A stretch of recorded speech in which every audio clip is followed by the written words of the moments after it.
Halo sahabat cerdas, Assalamualaikum warahmatullahi wabarakatuh. Pada kesempatan kali ini kita akan belajar pada tema 3, makanan sehat. Subtema 1, bagaimana tubuh mengolah makanan, dan kita sampai pada pembelajaran keempat. Sahabat cerdas, sebelum kita mulai pembelajaran kita, jangan lupa untuk berdoa terlebih dahulu. Sekarang coba kalian perhatikan percakapan antara Siti dan Lani berikut ini.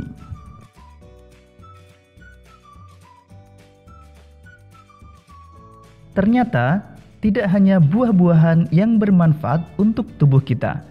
Sayuran pun memiliki manfaat yang luar biasa loh. Aku lebih suka wortel dibandingkan dengan sayuran lainnya. Oh ya, mengapa kamu lebih suka wortelan? Tentu saja aku lebih suka wortel, karena wortel mengandung vitamin A yang tinggi. Wortel ini sangat baik untuk mataku. Oh iya juga ya, Lan.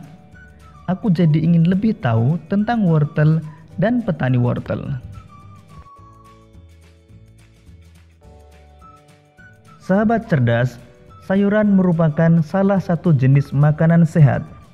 Perhatikan peta pikiran berikut ini untuk mengenal lebih jauh tentang sayuran. Dari mana sayur kita dapatkan? Kita mendapatkan sayur dari kebun yang menanam sayur dan mereka jual ke pasar. Siapa yang menanam sayur? Yang menanam sayur adalah para petani sayur. Apakah peranan petani bagi kehidupan kita? Peran petani bagi kehidupan adalah penyedia makanan pokok bagi kita, mulai dari beras, jagung, ubi, gandum, buah, dan sayuran. Bagaimana cara petani sayur memanfaatkan lingkungan hidup? Para petani sayur memanfaatkan lingkungan hidup dengan cara menanam sayuran untuk memenuhi kebutuhan mereka. Petani sayur menanam di ladang, sawah, dan kebun.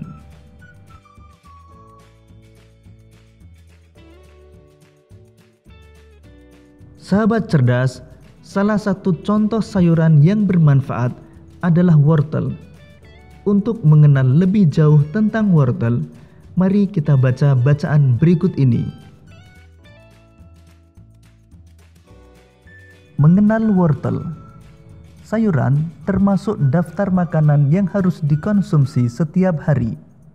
Seperti halnya buah-buahan, sayuran juga menyuplai serat yang sangat dibutuhkan oleh tubuh untuk memperlancar proses pencernaan.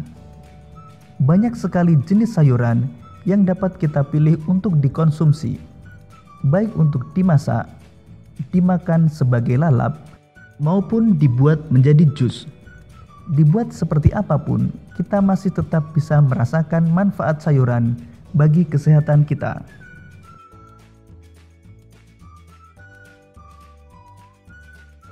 Salah satu contoh sayuran yang bermanfaat adalah wortel. Wortel baik untuk kesehatan mata karena memiliki vitamin A dan beta-karoten yang tinggi.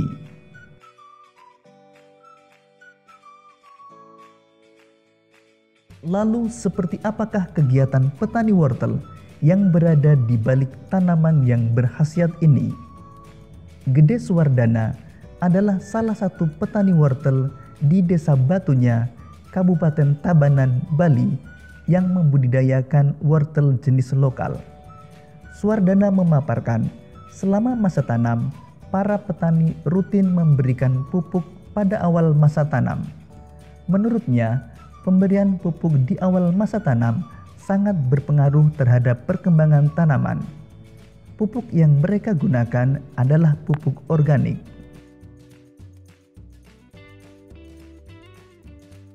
Hasil pertanian wortel lokal juga tidak mengecewakan.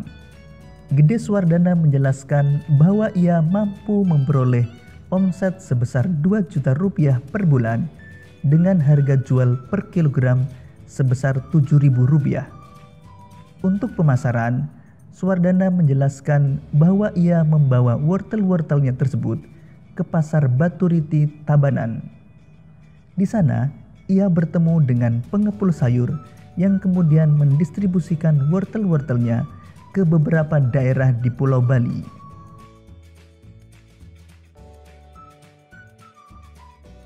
Dalam dunia usaha pertanian, ada 3 pihak yang selalu bekerja sama, yakni pemasok, petani yang bersangkutan, dan distributor yang membeli sayur mayur atau buah-buahan dari petani. Ada pula penjual sayur yang secara langsung membeli sayuran dari petani dan menjualnya secara berkeliling.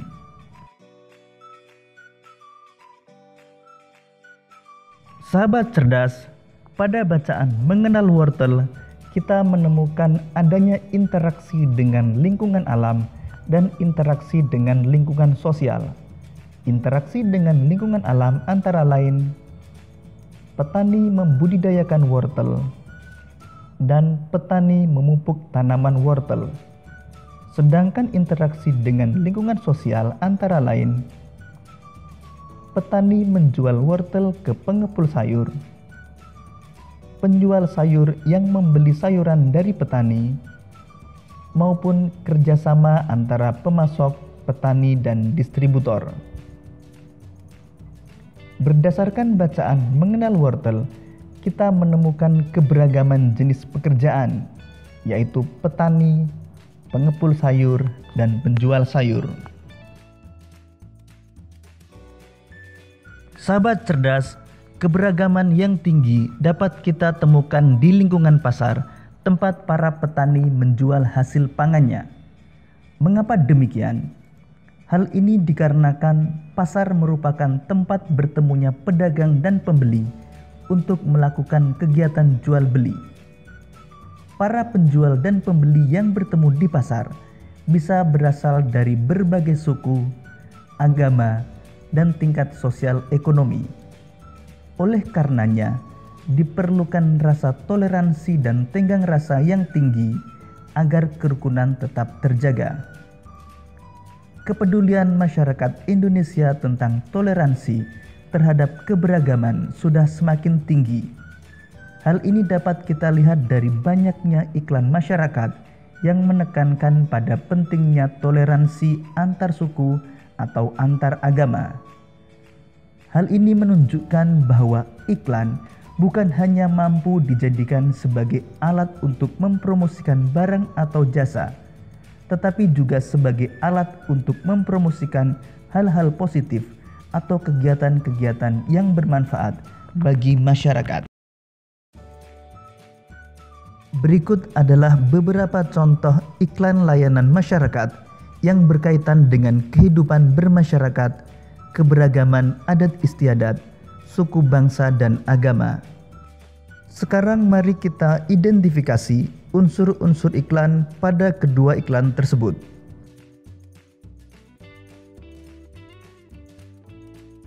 Pada iklan A, kalimat iklan adalah sebatang lidi jadi kuat bila menjadi sapu.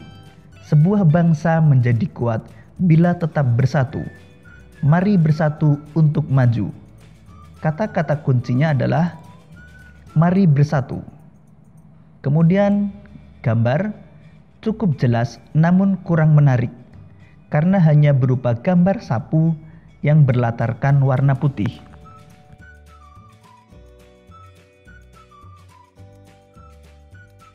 Iklan B.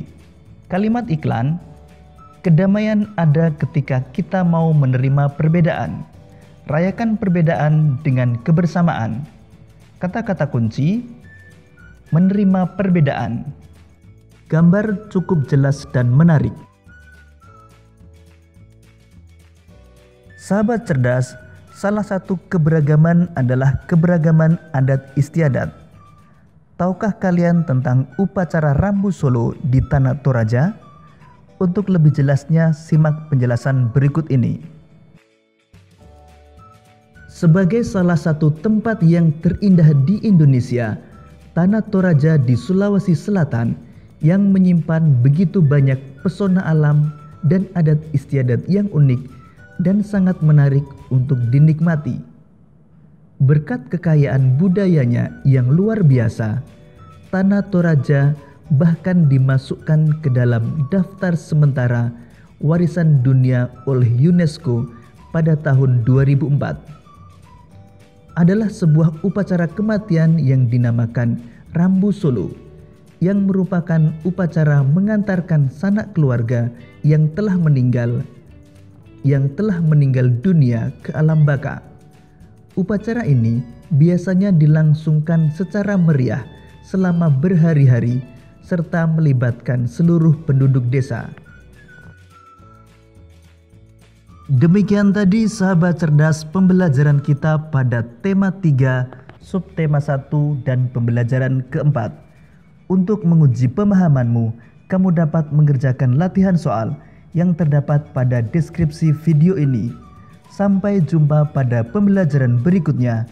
Tetap semangat dan selamat belajar.